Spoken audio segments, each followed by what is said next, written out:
All right, this last one is super short. So we are using cube functions with a pivot table. We did pivot tables a little bit in the regular class, but we're going to do just a little more with them here, okay? So if you don't already have it open, we're going to do the cube functions and, of course, save this as solutions. So when you're ready to submit lesson 3, you should have 11 files all ready to go, like 11 solutions in there, okay? So what we're going to do is add the Power Pivot tab to the ribbon. So if you don't see that, we're going to go down to options.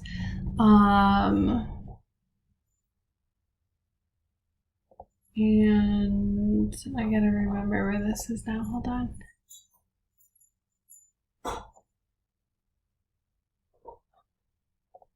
Grouping, save, language.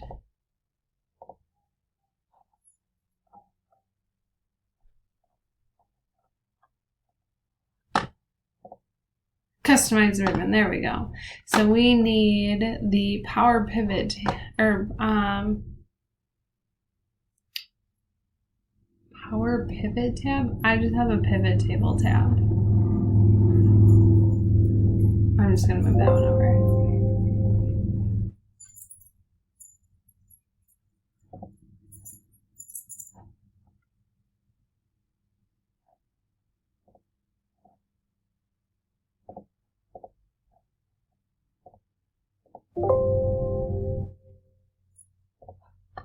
Alright, hold on, give me just a second. Okay, so I figured out how to get a Power Pivot to turn on. So you have to go to File Options, and you have to go to Add-ins, and then come down here to your Manage Add-ins and go to the COM add-ins, and then this Power Pivot one. Oh, I needed to check it. Crap. Options, add-ins, change this to COM, check it, press OK. Now I have a Power Pivot tab up here in my ribbon. That's what I need to make this happen. Okay. All right. So now I have my cube function solutions, and I'm going to go to this ribbon, and I'm going to tell it, I'm going to click on B.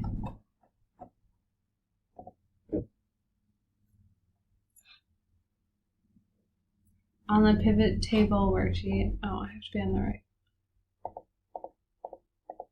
Oh, keep going. All right. B6. Now this makes way more sense. Okay. We're going to close pivot table fields over here.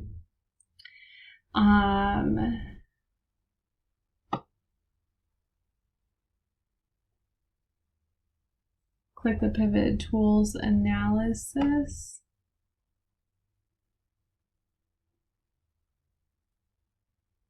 Tab right here, and then the OLAP tools command right here, and convert to formulas.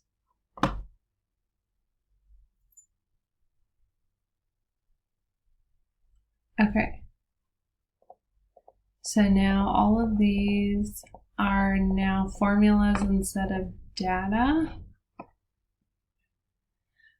With B6 still selected, notice that the cube member function that displays in the formula bar now says this. Yes, did that. Okay.